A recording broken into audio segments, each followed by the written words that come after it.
থরসব বিল্লাল, তুমি যে মানবতার ফেরিওয়ালা আঙ্গর জুয়েল ভাই, আঙ্গর কলিজার টুকরা জুয়েল ভাইয়ের সঙ্গে যে লাগছো, তোমার তো মনে করো জুয়েল ভাইয়ের যে জুতার স্যান্ডেল, এই স্যান্ডেলের যোগ্য তোমার ওখানে হইছে না থরসব বিল্লালের।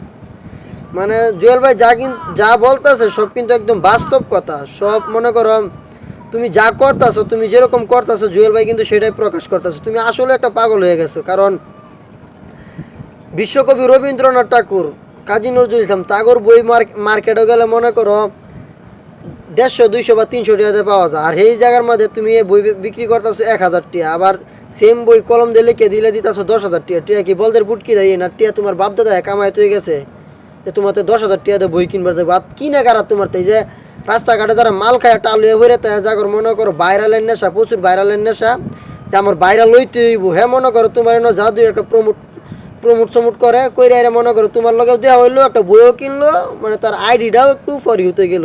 এই চিন্তা ভাবনার কারণে তোমার লগে দেওয়া করে। তুমি যে কইলা যে তোমার বাপের সমতুল্য সম্মান করে, কয়েকদিন পরে দেখবে তোমার এই সেম কথার কারণে তুমি রুডে ঘাটে বাইরে তাগরাতেই তুমি মানে গণদোলাই খাওয়া শুরু করবা।